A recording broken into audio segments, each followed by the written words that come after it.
ቲቶ ላይ ምዕራፍ 3 ላይ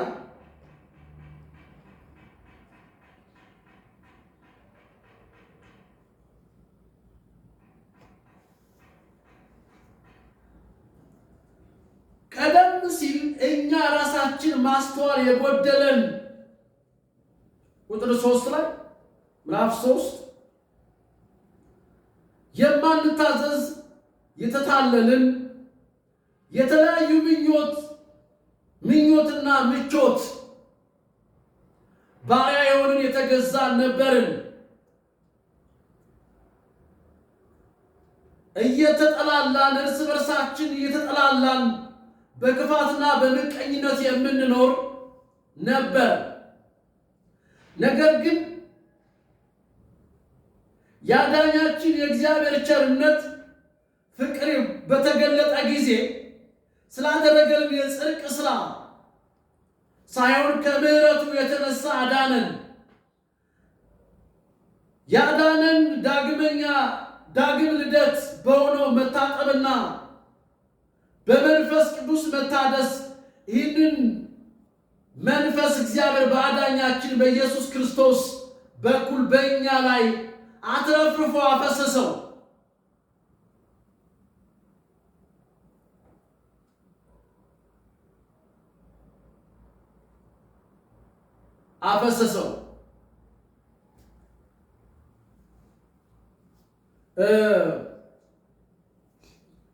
ነገር ግን ቁጥር 8 ላይ አንድ ነገር ግን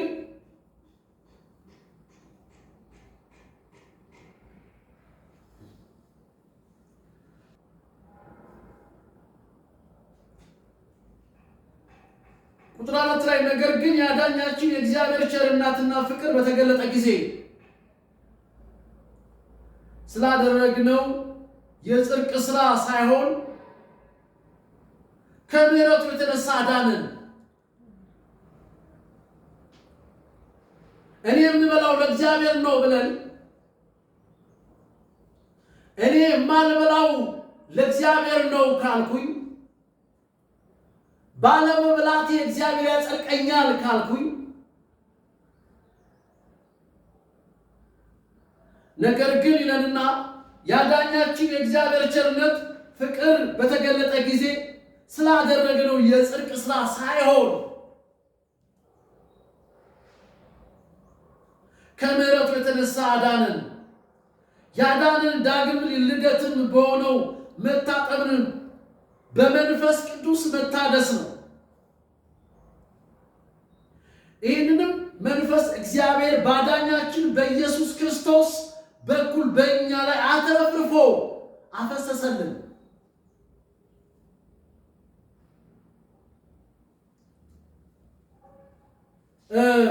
ስለዚህ ወሳኙ ነገር ምንድን ነው ስንል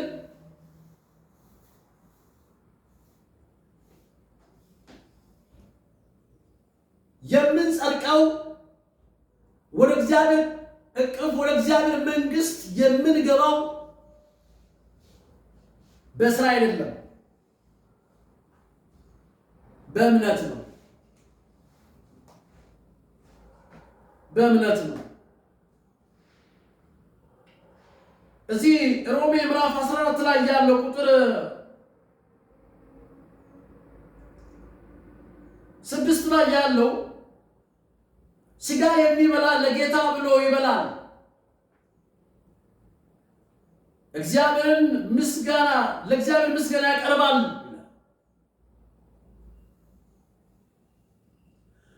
ቆላስይስ ላይ የምታደርጉትን ሁሉ ለጌታ ክብር አድርጉት ብሎናል።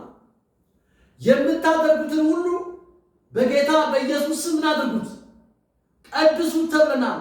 ሁሉ ነገር በኢየሱስ ስም ተቀድሷል። ሥጋም ተቀድሷል፣ ወተቱም ተቀድሷል፣ እንቁላሉም ተቀድሷል። አንተ የምታረክስ ማን ነህ? ይብላ ይብላ። ወደ ሆድ የሚገባ ነገር አያረክስም፣ ከሆድ የሚወጣ ነገር ያረክሳል።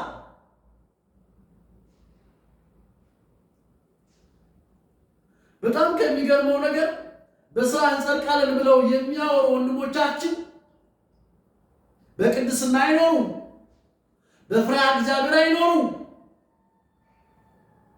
ጠንቋይ ቤት ናቸው፣ መተት ቤት ናቸው፣ ሟርት ቤት ናቸው፣ ጉራግላት ቤት ናቸው፣ ደብተራ ቤት ናቸው። ሌሊቱን ሙሉ ሲጨፍሩ ነው የሚያድሩት። ከየት መጣ አንተ በሥራ ምጸድቅ ከሆነ?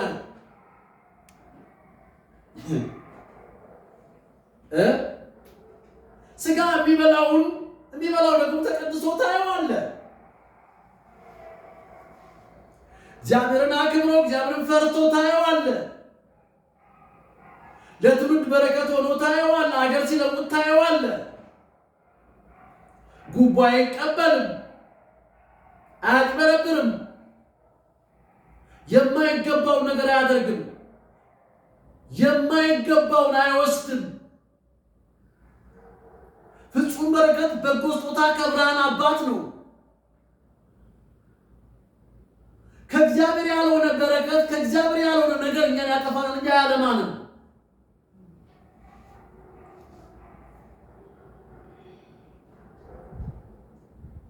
የማይበላው ለጌታ ሲል አይበላም።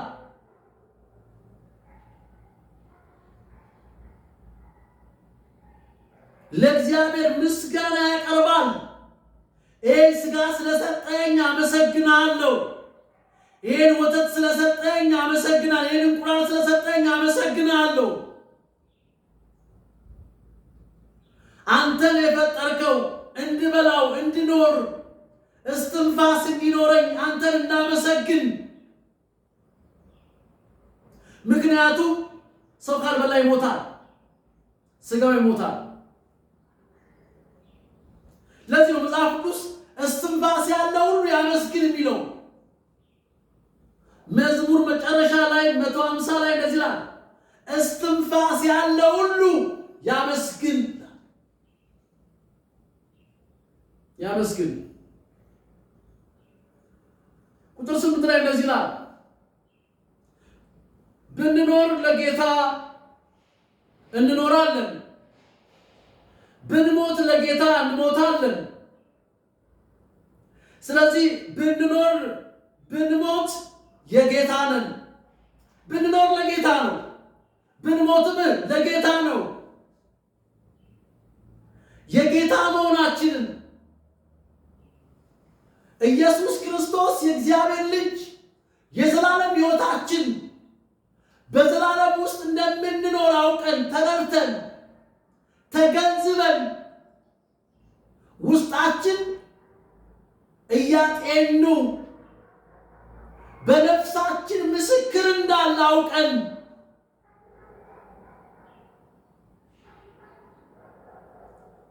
አንተ የምትኖረው ለጌታ ነው፣ አንቺ የምትኖሪው ለጌታ ነው። ብትበላ ለጌታ ነው፣ ብትለብስ ለጌታ ነው፣ መኪና ብትነዳ ለጌታ ነው፣ ቤት ልትሰራ ለጌታ ነው፣ ብትሞትም ለጌታ ነው። ሞት አትፍራ።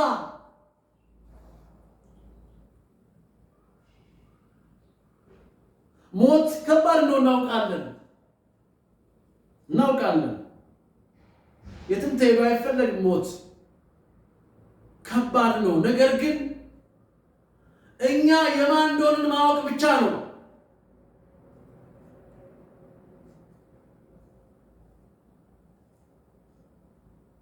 ስለዚህ ለዚሁ የሙታን የሕያዋን ጌታ ይሆን ዘንድ ክርስቶስ ሞቷል፣ በሕይወት ተነስቷል።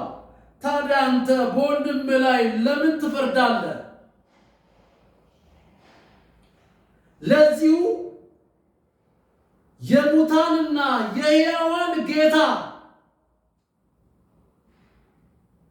የሙታንና የሕያዋን ጌታ ኢየሱስ ክርስቶስ የእግዚአብሔር ልጅ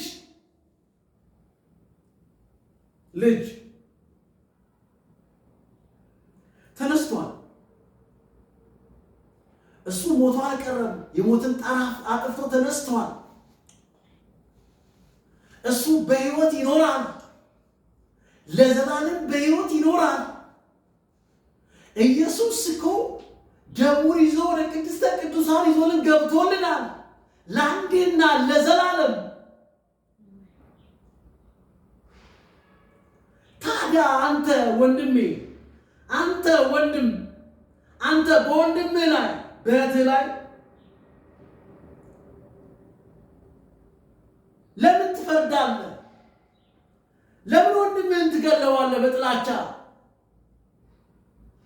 ምንድነው የሚያጠላላል? ምንድነው የሚያጠላልፈን ነገር? ወንጌል ፍቅር አይደለም ወይ? ወንጌል ሕይወት አይደለም ወይ? ወንጌል የዘላለም ሕይወት አይደለም ወይ? በክርስቶስ መኖር አይሻለንም ወይ? ስራ እኮ ተሰርቶላል፣ በመስቀል ላይ አልቋል። ኢየሱስ ሰርቶ ጨርሷል።